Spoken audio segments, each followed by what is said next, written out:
A turning point.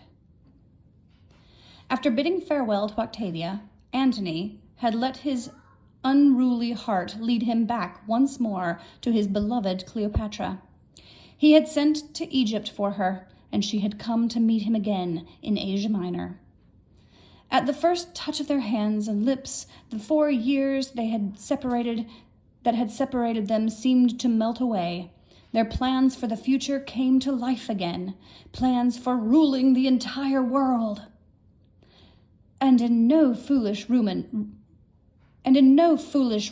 way, said Cleopatra, but like gods on earth, absolute and supreme as kings were born to be. First, I must conquer Parthia, said Antony, who, after all, preferred conquering to ruling. At his suggestion, Cleopatra furnished gold and supplies and went with him as far as the Euphrates River, there to see him off on that long-talked-of campaign. In return, he presented her with a number of the richest Roman provinces in Asia Minor. A generous gift indeed had they been his to give. Cleopatra also received a coveted strip of Herod's property along the Jordan River, near Jericho, valuable for its palms and balsam. That threw Herod into such a murderous rage that he was tempted to have Cleopatra waylaid and killed, as her gorgeous retinue came trailing back through Palestine. But, not daring to do so, he had her conducted safely home along the ancient highway to the border of Egypt. There she waited for good news from Parthia. None came. The campaign had turned into a hideous disaster, from which Antony had come staggering back in remorse and sunk into a drunken stupor. Cleopatra had rescued him. The easy pleasures of Alexandria had soon revived his spirits, and the next year he set out a second time to conquer those unconquerable Parthians. That time, although he still failed to reach Parthia, Antony got as far as Armenia. He marched on the capital, put the king in chains, and sent him back to Alexandria, where his victory was celebrated by a most magnificent triumph. When the Romans heard of that, they were dumbfounded. A Roman triumph in Alexandria? They exclaimed. Why on earth should Antony hold his triumph in Egypt instead of here in Rome? To that question, Octavian had a ready answer. Antony intends to make Alexandria, instead of Rome, the capital of the Roman Empire, he told the Senate. Antony is bewitched by Cleopatra. Has he not bestowed upon her provinces which belong to you as Romans?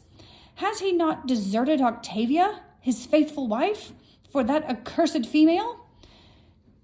You should leave his house, Octavian then told his sister. But Octavia, only wishing not to be the cause of any trouble, would not leave until Antony, offended her by her brother's slander of Cleopatra, sent a bill of divorce to her and requested her to move.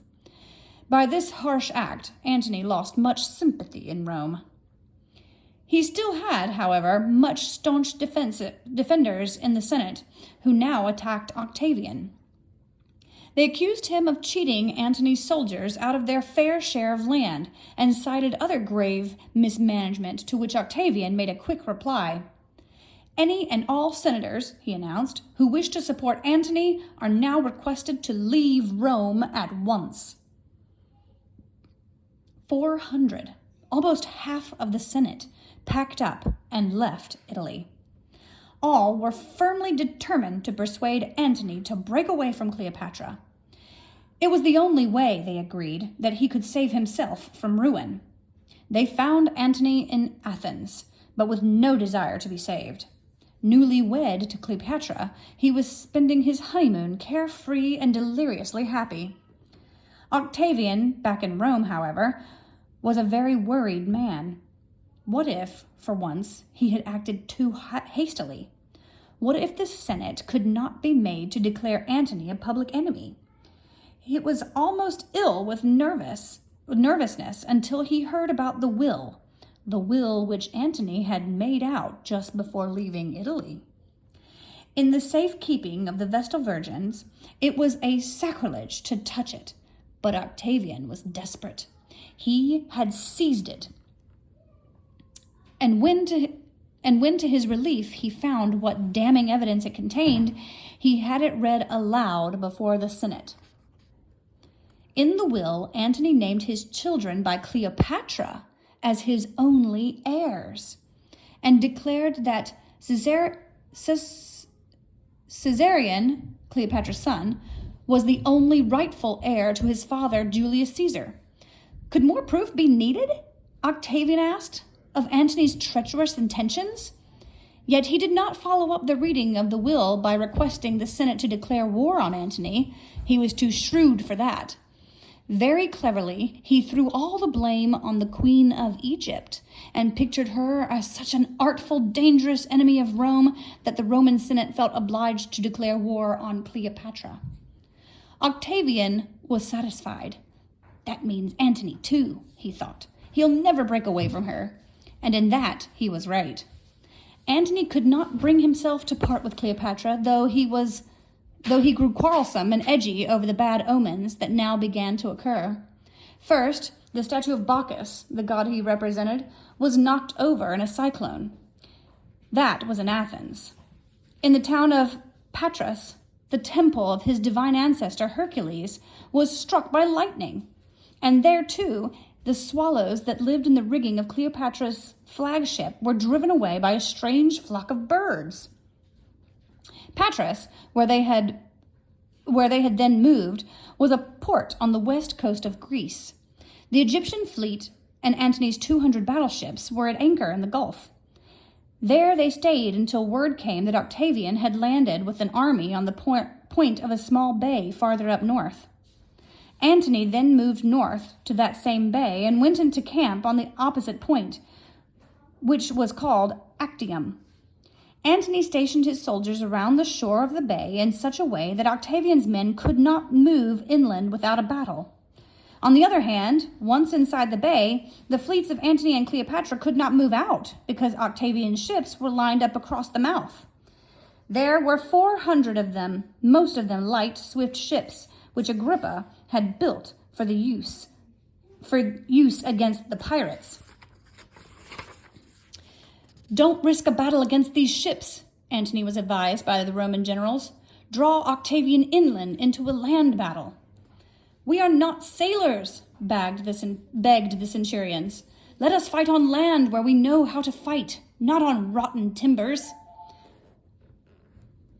Cleopatra, on the contrary, kept begging Antony to make it a naval battle, urging him and pleading him in a tone of voice that he could not resist. On September the 1st, he announced to his men that the next day they would engage in a battle at sea.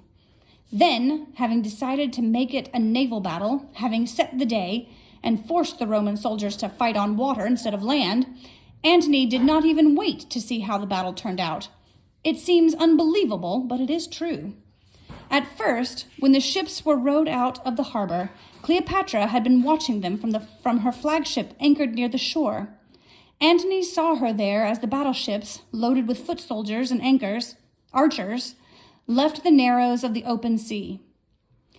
She was still there as Octavian's light ships moved in swiftly about Antony's huge ones and began to attack them as they would a fortress.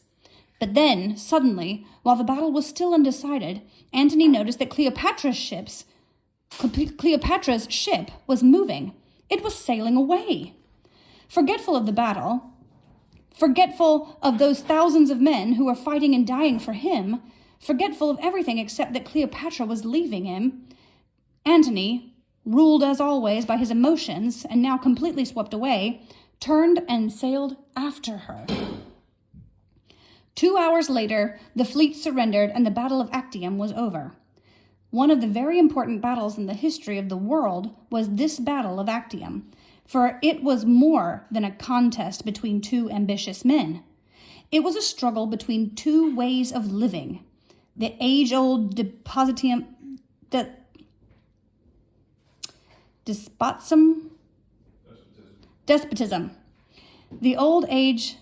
age-old despotism of the East where rulers had power of life and death over their degraded subjects, and the new Western ideals of justice according to law and order, which the Roman Republic had developed. It was a turning point in history. The decision had been made. The world was going forward.